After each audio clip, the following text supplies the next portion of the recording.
Bonjour, nous sommes le mercredi 28 janvier 2015 et je reviens sur la question euh, des rapports interreligieux en France et intercommunautaires. Parce que finalement, ce n'est pas que sur le plan religieux. Il est clair que la langue, la culture, le look, la race au sens de la couleur, de l'apparence, de faciès, sont des éléments constitutifs qu'on ne peut pas isoler et qu'on ne peut pas séparer. Il est clair que la visibilité des Maghrébins, par exemple, est beaucoup plus forte que celle des Juifs en France, laquelle n'est localisée finalement que dans des lieux très spécifiques. Il faut savoir la synagogue notamment, ou je sais pas, quelques supermarchés cachers. Il est loisible à tout juif de ne pas fréquenter ces endroits. Donc par conséquent de se fondre dans la population. Il y a aussi la question de la langue, la façon de parler, l'accent, les prénoms, tout ça sont des éléments significatifs, plus ou moins évidents dans telle et telle communauté. Il y a aussi donc bien entendu les signes extérieurs, les symboles, les croix, les étoiles de David et les croissants, les mains de Fatma, etc.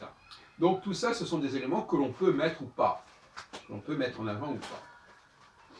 Maintenant, la question est de savoir quel est le besoin de se rassembler. Car le rassemblement lui-même est un élément problématique majeur. Si on ne se rassemble pas, si les Juifs ne se rassemblent pas, ils ne risquent pas de faire l'objet d'attentats. S'il n'y a pas de lieu spécifiquement juif non plus. Donc moi, je conçois la présence juive en France comme devant être d'un type particulier, et en tout cas ne pas s'aligner sur le communautarisme musulman ou le communautarisme chrétien. C'est une question de bonne foi.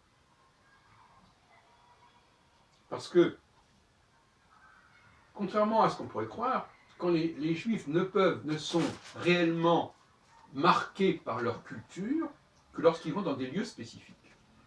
Alors que pour des chrétiens, et notamment pour des Maghrébins, c'est leur vie quotidienne, c'est leur présence quotidienne dans la cité, c'est leur relation quotidienne au niveau social qui les marque, et pas spécialement le fait d'aller à la mosquée.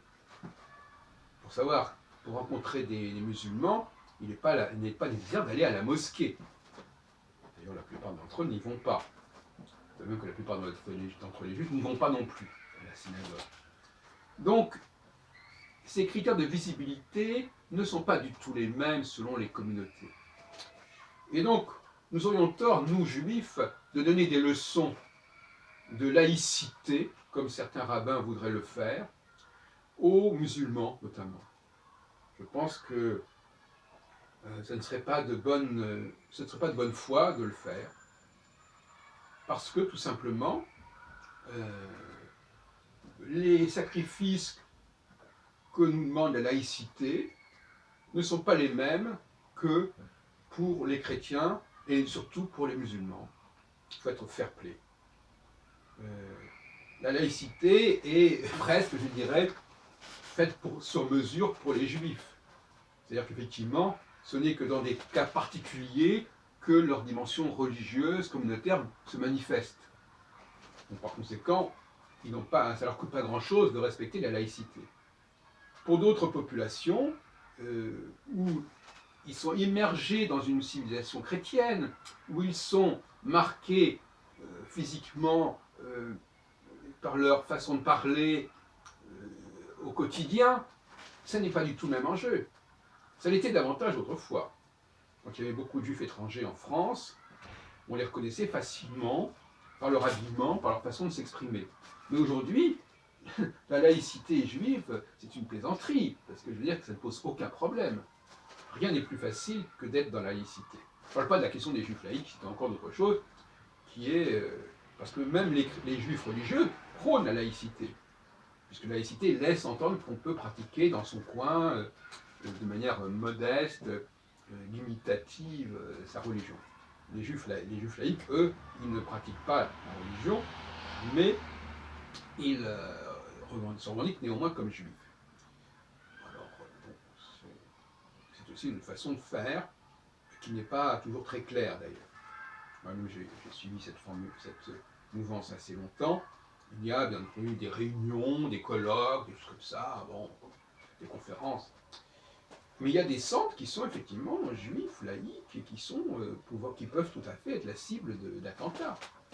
Je ne vais pas donner de nom, mais enfin, il y a des endroits qui sont... C'est quand même des lieux communautaires. Et ce sont des lieux qui sont donc exposés, et comme je disais l'autre jour, finalement, en cas de menaces terroristes et antisémites, il vaut peut-être mieux ne pas fréquenter ces lieux, je le dis très clairement. D'autant plus que la dimension grégaire n'est pas un élément, à mon avis, essentiel du judaïsme du XXIe siècle.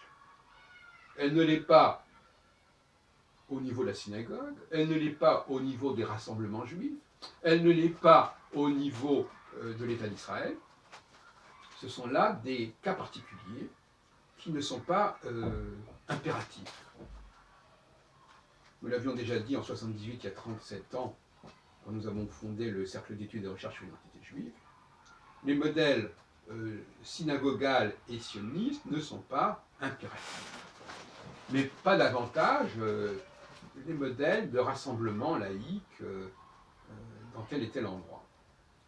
Ou les salons de ceci ou les salons de cela. Pourquoi? Parce que ce qui caractérise la judéité, sinon le judaïsme, c'est justement la dimension individuelle. Les juifs sont avant tout intéressants individuellement, et non pas collectivement, à la différence éventuellement des musulmans et des chrétiens. Donc je me retire par certains côtés de certaines problématiques, mais j'en ouvre d'autres, qui ne sont pas forcément évidentes non plus. Mais je veux que le problème soit posé là où il doit être posé. On sait très bien que l'antisémitisme signale une présence excessive de juifs dans certains milieux, les médias, ceci ou cela. Mais il ne signale pas des rassemblements juifs,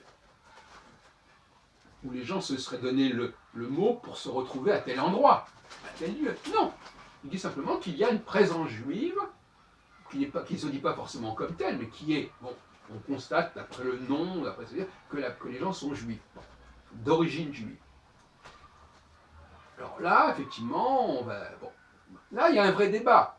Mais on ne va quand même pas interdire aux juifs, au nom de la laïcité,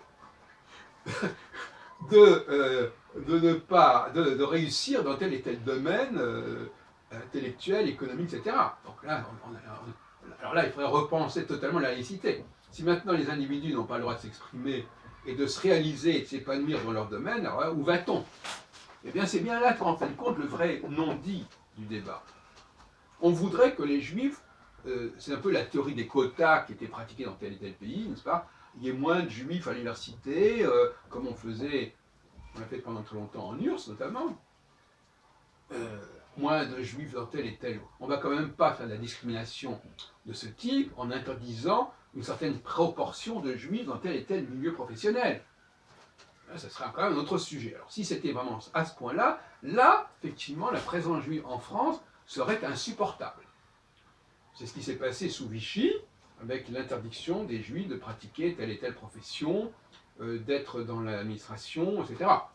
Là, oui, une loi anti-juive de ce type-là serait dramatique.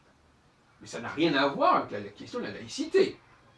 À moins de donner à cette loi une dimension soi-disant laïque, en disant les communautés juives ne doivent pas être plus représentées que leur proportion dans la population, par exemple, des choses comme ça.